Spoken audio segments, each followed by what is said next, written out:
los recursos en un volumen final y lo voy a dejar de lado. Entonces, el equilibrio global va a implicar, y esto es súper importante, que la sumatoria del producto en el periodo T, que puede ser 1 o 2 del país local más el país extranjero, es exactamente igual al consumo en el periodo T, que puede ser 1 o 2 del consumo del país local más el consumo del país extranjero. Por lo tanto, voy a tener un equilibrio entre producción y consumo, que se va alternando entre esta economía mundial que se distribuye en estas dos regiones. Equivalentemente, ¿no es cierto?, al sustraer el consumo, o sea, si yo llevo el C sub T y se lo resto al I sub T, y en el fondo igualo el I sub T asterisco menos el C sub T, entiendo que el ahorro del país local en el periodo T más el ahorro o desahorro del país internacional en el periodo T tiene que darme como saldo resultado cero, y eso permite que el equilibrio del modelo completo llegue a una solución donde no me queden cosas acumuladas, ¿ya?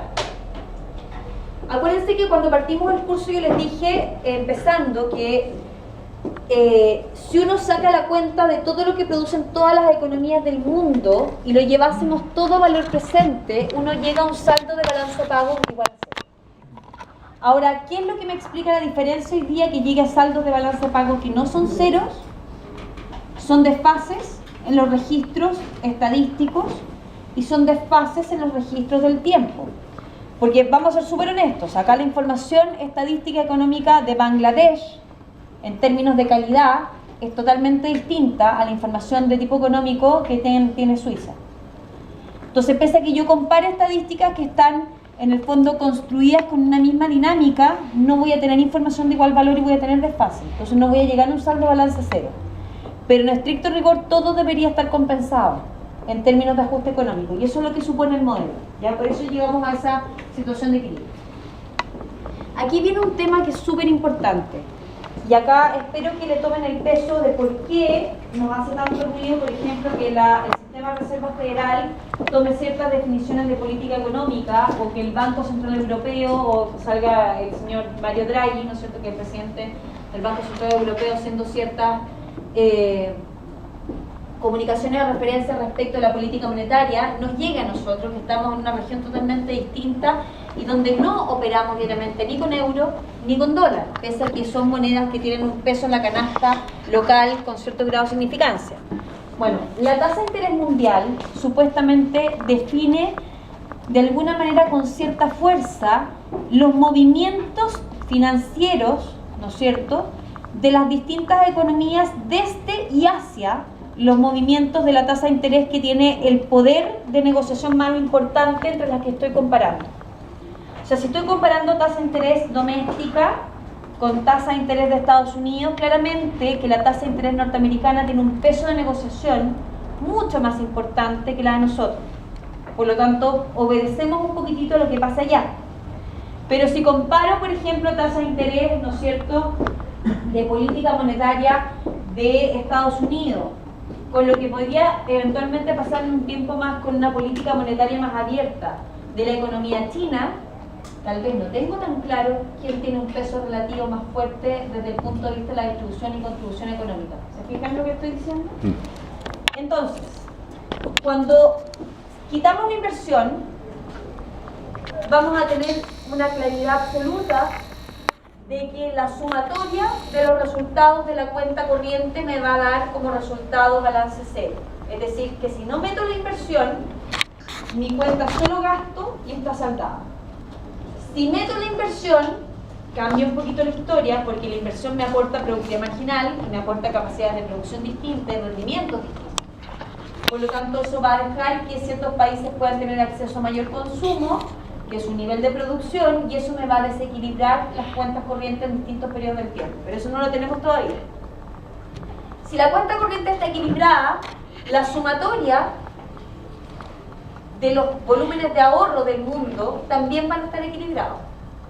Y eso es lo que me hace pensar que si yo estoy analizando hoy día la forma en cómo se gastan los recursos hoy, y lo estoy contrastando con cómo se gastan los recursos, ¿no es cierto?, de otro país que me hace el análisis comparativo, dentro del mismo periodo, yo también puedo llegar a una solución de equilibrio cero. El que ahorra le presta al que desahorra, y el que desahorra consume los recursos del que ahorra. ¿ya? La tasa de interés entonces de equilibrio será determinada por la dotación presente y futura. La tasa de interés de equilibrio en este modelo va a converger de esta situación de balance de la necesidad de recursos y de la disponibilidad de recursos. En la práctica, acuérdense que vimos que el modelo es mucho más complejo, pero para este modelo va a ser un equilibrio entre demanda, necesidad y disponibilidad. Entonces, vamos a tener el ahorro de un país en la fecha 1 solo depende de la tasa de interés que enfrenta, y la curvita SS será el ahorro doméstico local y la SS asterisco va a ser el ahorro extranjero. Acuérdense que se usa S para definir ahorro por savings, ¿ya? En el fondo es el concepto anglosajón. La tasa de interés mundial de equilibrio entonces se determina por el préstamo local. Lo que vamos a tratar de analizar acá es que claramente van a haber brechas de tasa de interés. La tasa de interés local, que va a responder al equilibrio doméstico, va a generar una tasa de interés que va a ser R supra A, que es la doméstica, o R solita. Y la internacional va a responder al equilibrio del uso de los fondos de la otra economía, y ese va a ser R asterisco. Y vamos a encontrar una brecha entre R asterisco y el R local que va a generar un spread. Ese spread va a ser el responsable de mover ciertas condiciones de comportamiento de gasto y recursos que vamos a mirar cómo explica el modelo. Entonces acá abajito, fíjense que dice la tasa de interés mundial de equilibrio, entonces se determina por el préstamo local medido por un segmento, ya un trazo AB, que lo vamos a ver al tiro, que es igual a lo que presta el resto del mundo en AB asterisco. Y la tasa de interés de equilibrio debe estar entre las dos tasas de interés.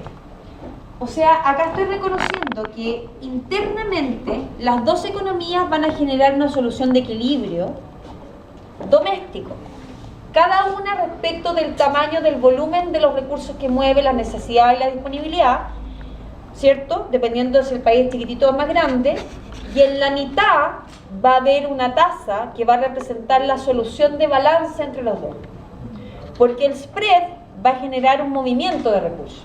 Entonces, el que tenga tasas más baratas va a sacar recursos hacia el que tiene tasas más caras para encontrar la rentabilidad. Y cuando hace ese movimiento, el exceso de recursos hacia el lugar que tiene la tasa más alta hace que por exceso de liquidez o de recursos la tasa se ajuste hacia la baja. Y la otra, por salida de recursos, vaya subiendo hasta que esta cuestión se nivele a un nivel de precio que va a estar no en el nivel donde inicialmente tomamos las decisiones. Eso es lo que va a pasar. Entonces, acá tenemos un grafiquito que representa spreads de tasa, ¿ya? Vamos a tener un nivel de ahorro doméstico. Acuérdense que yo les comenté que la curva de ahorro tiene dos formas de ser representada. Si nosotros estuviésemos trabajando con un modelo de carácter clásico, la curvita de ahorro sería perfectamente inelástica, porque suponemos que hay una capacidad de producción dada con estructuras de factores entregados, de energía conocida, por lo tanto existe una capacidad única de acumular recursos. Pero acá yo entiendo que hay un cierto retorno del uso de los recursos que gatille una preferencia positiva respecto de mayor ahorro. O sea, si yo percibo que tengo un spread a favor para ahorrar, voy a destinar más recursos al ahorro, pero no puedo destinar infinitos recursos al ahorro porque la gente, si no consume, se muere. Entonces, no puedo ahorrar el 100% del ingreso. Entonces llega un punto límite en donde después la elasticidad de la curva de oferta se vuelve completamente inelástica. Entonces, ¿qué es lo que veo acá? En el gráfico a la izquierda hay una estructura de equilibrio con una curvita de ahorro que tiene una pendiente inicial positiva y luego una pendiente completamente vertical, respondiendo con ellos a distintos niveles de elasticidad. Tengo el R supra A, que es la tasa de interés de equilibrio doméstico, mucho más baja, y una tasa de interés de equilibrio doméstico del país extranjero que está muy por arriba. Por lo tanto, tengo un spread a favor de la economía internacional, la economía extranjera, que atrae capitales hacia allá. ¿Sí? El spread en sí es R asterisco. Las dos son RA. Es ese pedazo de. Ese diferencial. Ese, claro. Es, ya.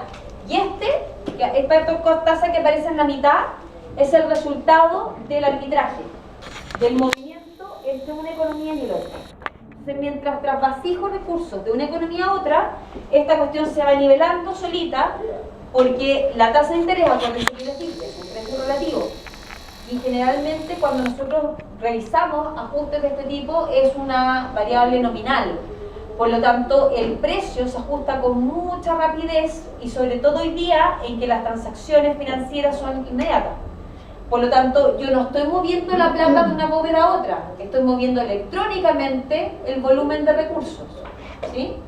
O sea, la plata puede estar guardada en la bóveda aquí, pero yo hice una transferencia y en algún minuto, que puede demorarse otro tiempo, ¿cierto? Voy a destinar los recursos hacia la otra economía, pero digitalmente ya la moví, no es mía la plata, le cambié el dueño, por decirlo de alguna manera, ¿sí? Entonces, cuando esto pasa, lo que estoy viendo acá es que tengo una curvita doméstica que tiene un punto de solución mucho más cercano y bajo que la economía extranjera, que encuentra un punto de solución entre su nivel de demanda por esos recursos y oferta que está mucho más alto. Entonces, lo que me muestra acá es que al nivel de tasa de interés de equilibrio internacional, la economía doméstica tiene un saldo a favor y la economía internacional tiene un saldo en contra. Y ese equilibrio entre el saldo a favor y el saldo en contra, me produce el movimiento de recursos que me lleva a esta tasa de interés que es un poco más alta para la economía local, pero que es un poco más baja para la economía internacional. Esta es la parte básica, pero básica, que explica el movimiento de capitales a nivel internacional. Hay una serie de otros elementos que se van sumando, pero entender que existe un spread y que esto mueve las decisiones de los usos de los recursos a través del comercio internacional, se entiende que uno llega a soluciones de equilibrio y de ahorro totalmente distintos entre sí.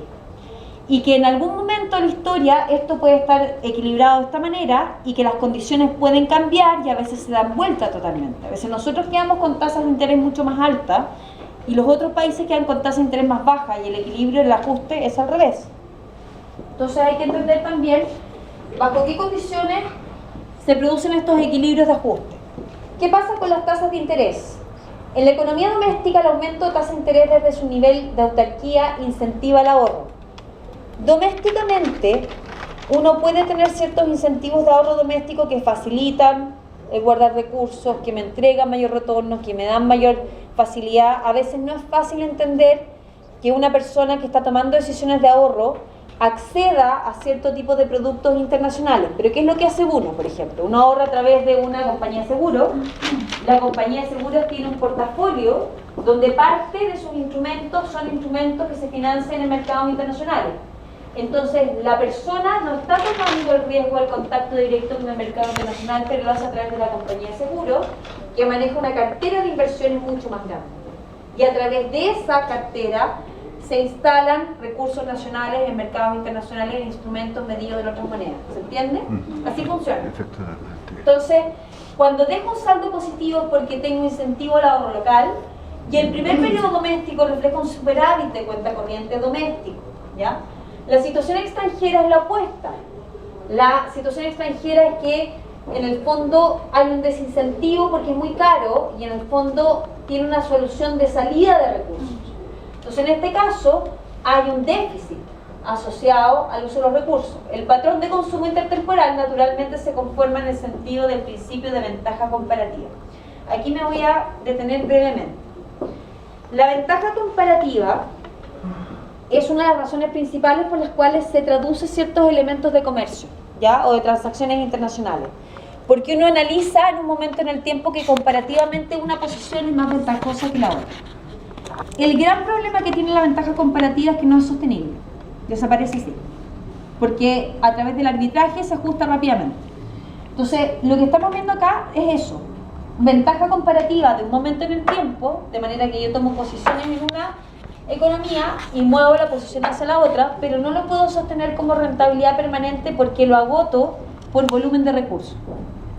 Entonces, lo que vamos a ver a continuación dice que cambios en las variables exógenas afectan la tasa de interés mundial y el flujo de capitales internacionales. Los modelos económicos tienen variables explicadas y explicativas.